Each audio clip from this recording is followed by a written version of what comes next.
What's up, guys? This is Tim. I wanted to make make some more YouTube content, make some more videos and stuff like that. So what I decided to do is read some of my short stories aloud on here from my notebook, upload them onto the YouTube channel, and then this way I only ever really have this one copy of all, basically all these short stories that I write. So now this is basically putting another copy out there, having a soft copy available on the internet, and then anybody who doesn't have access, obviously, to my notebooks can hear this story as well. And then, God forbid, if I were to ever lose this story, now I have an account of it, of what it said, that kind of thing too. So I would like to read a short story that I wrote. Luckily, I have this dated. It was I started writing this story January 7th, 2013.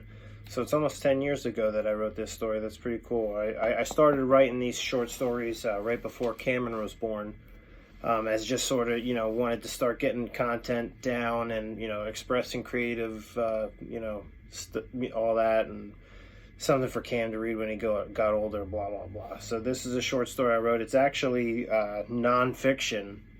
It's the dialogue and stuff that I added, obviously, is my own doing. But this is all true stories based about the last bare-knuckle boxing champion in the United States before they switched over to, gloves and all that other stuff. So this is called Bellows to Mend. Short story by TIM IARIA. The year is 1860. America has been an independent nation for only 84 years, yet has the potential to grow into the greatest ever known. The first shots of the American Civil War are still a year away, and 4 million black slaves occupy the South. Abraham Lincoln is currently campaigning for presidency and hopes to change that. In February, 60 white settlers are killed on Indian Island in the village of Tuluwat by a tribe known as the Wyandotte. In April, the Pony Express makes its first run from St. Joseph, Missouri to Sacramento, California.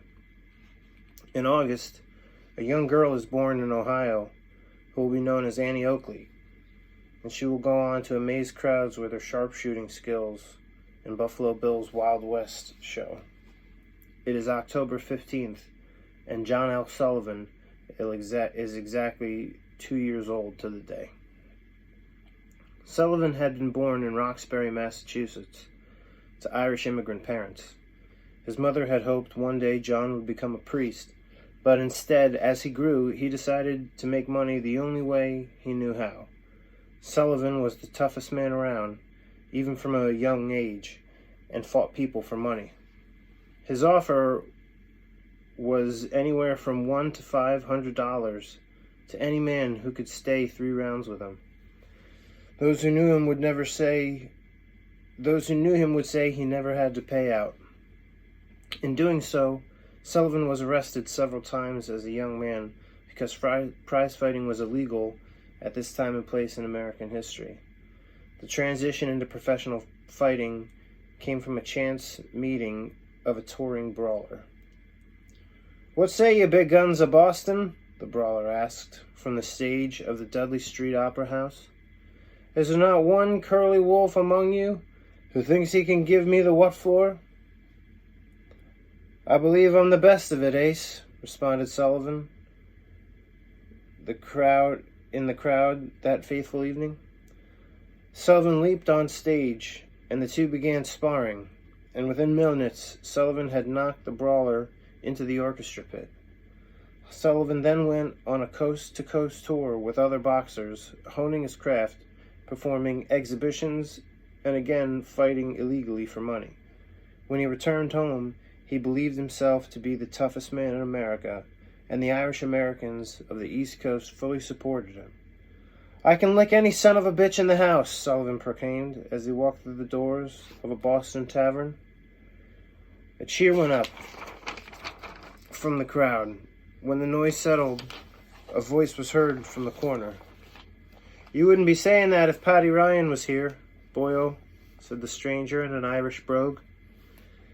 "Beg pardon, Ace, but I think you woke the wrong passenger," replied Sullivan. "I'm John L. Sullivan, the whole kit and caboodle when it comes to fisticuffs. When I say I can lick any man, I mean any man, including Paddy Ryan. I've never been beat and never will." "Your hands are too big, Sully," said the man. "You see, Sayers, Yankee Sullivan, Heenan, all the best fighters have had small hands. Made them better fighters. Besides, Paddy Ryan fights London prize rules, not Queensbury. I know Paddy Ryan, and he ain't between hay and grass like yourself." After a moment of silence and a light bashing from Sullivan, the man was escorted from the tavern. The desire to fight Paddy Ryan now boiled inside Sullivan, and he would not rest until Ryan had bellows to mend. Paddy Ryan was born in Turles, Tipperary, Ireland, on March 15th, 1851. On May 30th, 1880, he won the heavyweight championship of the world by defeating Joe Goss at Collier Station, West Virginia. The two men battled for 87 rounds with bare knuckles under London prize ring rules. When Sullivan met Ryan for the first time, their meeting did not go as expected. "What's all the scuttlebutt about you trying to cop a heel on me, Ace?" asked Sullivan. "You want to fight me?" asked Ryan. "Go and get a reputation first." "There's not a man in this world who willingly wants to fight me," added Sullivan. "So I don't blame your cowardice. I'm undefeated in all my contests, and a fight with you would not be different. Hell, the whole East Coast considers me the champion of the world. I have nothing to prove to you." "All right, boy," said Ryan. "You want your fight? Meet me in Mississippi City, February 7th. We fight under my rules. I'm going to teach you a thing or two about fighting, and maybe you learn a thing or two about respect." The year now was 1882. John L. Sullivan was 24 years old and had earned his first shot at a nationally recognized title. The fight took place outside in front of a hotel with many local newspapers there covering the action. 11 minutes into the fight, most of which Ryan spent on the ground, the sponge was thrown in from the corner after Paddy could not come to scratch in the 9th round. The Boston Strong Boy was named the new heavyweight champion of the world by technical knockout. Sullivan's fame now spread coast to coast as his tales of prize fighting spread like wildfire. Fights such as these were contested under London prize ring rules, which had been written and revised between the years of 1838 and 1853. This specific set of rules allowed such things as bare knuckles, throws of the opponent, spiked shoes, and 30-second resets after a knockdown. Also, rounds were not timed, but were stopped only after a knockdown occurred.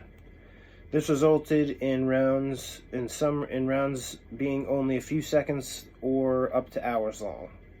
Some fights also went as high as over 100 rounds. Sullivan now needed to find a worthy challenger to his title.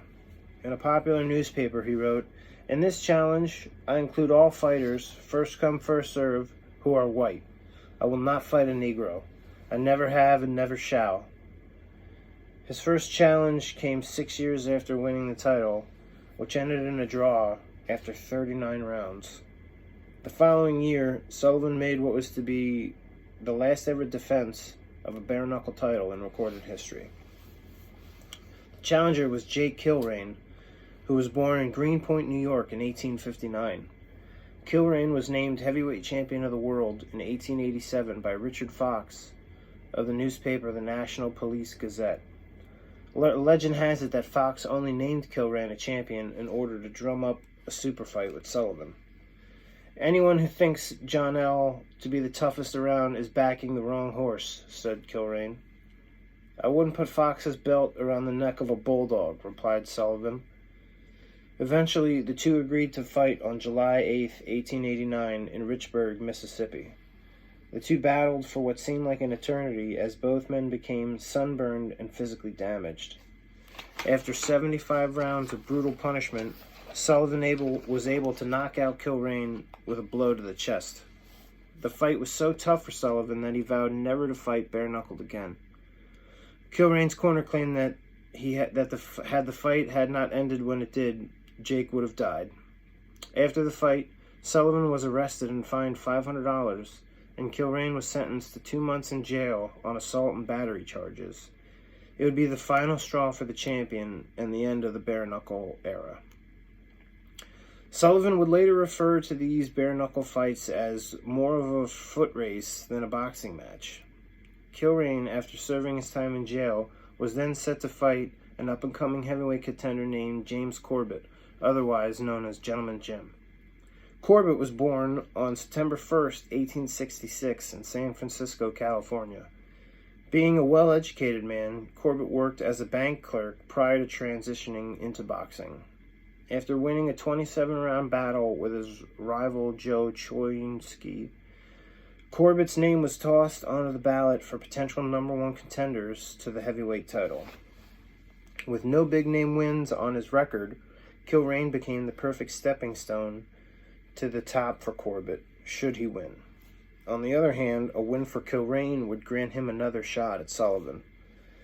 Corbett had a technique the likes of which no one had ever seen, where instead of depending on thunderous power punches, he would batter his opponents with an onslaught of jabs from a distance. Other fighters couldn't keep up with his pace or even get close enough to him to land big shots. This was such the case on February 18th, 1890, when Corbett and Kilrain met in a 6-round fight under Queensberry rules. By dodging attacks and counterpunching, Corbett was awarded the decision. The Marquess of Queensberry rules were published in 1867 and are the general ways prize fights are to take place, up to and including the modern era. They mandate no wrestling, 3-minute rounds, 10-second counts after a knockdown, and the use of gloves. Corbett was an advocate of these rules, and after his win over Kilrain, he was giving his hardest test in his boxing career, which was a fight against Peter Black Prince Jackson. At the time, Jackson was widely viewed as the #1 contender, but due to the fact Sullivan refused to fight a man of color, he was never given a title shot. Jackson was the reigning Australia, British Commonwealth, and colored heavyweight champion of the world. Most of the opponents he had defeated were legends of their time, like Jem Smith and Old Chocolate Godfrey. Being from Australia, Jackson traveled to Benicia, California, to fight Gentleman Jim on May 21st, 1891. The two heavyweights battled back and forth as the locals cheered for their hometown boy, Corbett. The two men's styles complemented each other very well, and the crowd became impressed with how well they battered one another. Corbett used his slick jab and counterpunching, which was uncommon at the time. Jackson was a larger man, standing 6 feet and weighing close to 200 pounds, and used his size, speed, and strength to his ability. "Hey, Prince," shouted Corbett mid-round. "How's about after this we go bend an elbow?" "Button your lips, smart Alec," replied Jackson. "You wouldn't want to cook your own goose now, would you?" After 61 grueling rounds, neither man was able to come to scratch. "This fight is considered a no contest," shouted the official. "Each man is obviously bone-tired, and now we're just flogging a dead horse. Show's over, folks." The fight would be a great milestone for both fighters, but it was Corbett, the white fighter, who would catch the eye of the champion. Both Sullivan and Corbett had traveled very different paths in life at this point. Both men had hard times and tough battles along the way. Regardless, it was these paths that would bring the two legends together for one legendary fight a year after the Corbett-Jackson contest. The title fight would take place as the main event of a boxing carnival at the New Orleans Olympic Club in Louisiana on September 7th, 1892. Prize fighting recently had been legalized in Louisiana under Queensberry rules, and Sullivan made sure the bout was fought with 5-ounce gloves. 10,000 people showed up to see the second defense of Sullivan's title, with the first few rows consisting of club members dressed to the nines. Sullivan, the terror of 1,000 bar rooms, entered the fight first, weighing 212 pounds, and carrying an official record of 42-0. Corbett then followed, weighing only 180 pounds, with a record of 11 wins, 0 losses, 2 draws, and 3 no contests. The only advantages Corbett had were the 7 years younger he was than the champion, and a technique which Sullivan had never fought against. "Far be it from me to say, kid," said Sullivan, "but I'd hate to leave your family behind in the 6th today. You realize the Bluecoats can't stop you from upsetting your... The Bluecoats can't stop me from upsetting your apple cart here in Louisiana." "Be that as it may, Jackie boy," said Corbett, "but I'm a horse of a different color. You've been living the life of Riley too long. I believe the jig is up." The bell rang, and so began one of the most important fights in boxing history. Sullivan approached his opponent smiling, as he believed he had the match already won. His lack of training was immediately evident, as the seemingly out-of-shape Sullivan was peppered with jabs from Corbett's left hand. "You're going to have to do more than that to beat an old hand like me, Jimmy," shouted Sullivan. Through the first 4 rounds, Sullivan swung wildly, often catching himself off balance, while missing the elusive challenger. Even this early in the fight, his nose was visibly broken, and his mouth was also bleeding quite badly. When it started to look like things may be all downhill for Corbett, Sullivan landed a tremendous blow to the challenger, and the 10,000 in attendance gasped at once. Everyone knew that the Boston Strongblower was impossible to beat, and no one had ever withstood one of those patented haymakers. As a hush rolled over the crowd, Gentleman Jim simply shrugged off the blow and motioned for the fight to continue. This did not do well for the confidence of the champion. Knowing he had taken Sullivan's best shots, Corbett continued his speedy onslaught, and sometime later the two found themselves in the 21st round. Sullivan clearly had nothing left in his gas tank and was hit with a terrific blow by the gentleman early in the round.